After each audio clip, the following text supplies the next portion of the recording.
49 fertility centre మీకు అందిస్తుంది కేవలం 899 రూపాయలకి ఫర్టిలిటీ అసెస్మెంట్ ప్యాకేజ్. తెలంగాణ ప్రజలకు సీఎం రేవంత్ రెడ్డి భారీ శుభవార్త అందించారు. తెలంగాణలోని రైతులు రైతు భరోసా నిధుల కోసం ఎప్పటి నుంచో ఎదురు చూస్తున్నారు.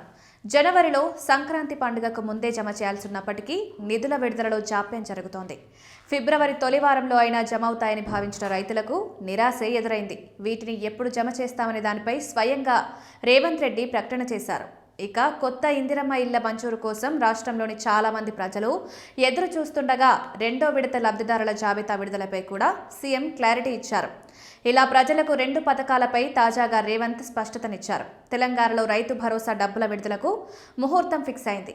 మిర్యాలగూడ మండలం గూడూరులో పలు అభివృద్ధి కార్యక్రమాల్లో పాల్గొన్న సీఎం అనంతరం జరిగిన బహిరంగ సభలో మాట్లాడారు. ఈ సందర్భంగా మాట్లాడుతూ మున్సిపల్ ఎన్నికలు ముగిసిన వెంటనే రైతు భరోసా డబ్బులు జమ చేస్తామని స్పష్టం చేశారు. మున్సిపల్ ఎన్నికల వల్ల విడుదల చేయడం లేదని, ఎన్నికలు ముగిసిన అనంతరం రైతుల ఖాతాల్లో వేస్తామన్నారు.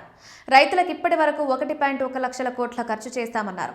రైతులు పండించే సన్న బియ్యం క్వింటాకు 500 బోనస్ ఎప్పటికప్పుడు అందించినట్లు తెలిపారు. అధికారంలోకి రాగానే సంక్షేమ పథకాలను ప్రారంభించి రాష్ట్రంలోని ప్రజలకు అండగా ఉంటున్నామన్నారు. తెలంగాణలో ఫిబ్రవరి 11న 7 మున్సిపల్ కార్పొరేషన్లకు ఎన్నికలు జరగనుండగా ఫిబ్రవరి 13న ఫలితాలు విడుదల కానున్నాయి. దీంతో ఫిబ్రవరి చివరికల్లా రైతు భరోసా డబ్బులు విడుదల చేసే అవకాశం ఉంది.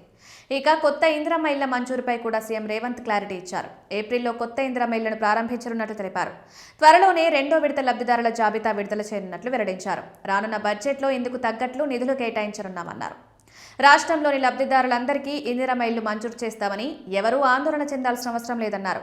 విడతల వారీగా ఈ 5 ఏళ్లలో అర్హులైన ప్రతి ఒక్కరికి ఇందిరమ్మ ఇళ్లు మంజూరు చేస్తామని స్పష్టం చేశారు. కాగా మున్సిపల్ ఎన్నికల్లో తమ అభివృద్ధి చూసి ఓటు వేయాలని ప్రజలకు సూచించారు. మున్సిపల్ ఎన్నికల్లో కాంగ్రెస్ పార్టీ విజయం ఖాయమని భరోసా వ్యక్తం చేశారు.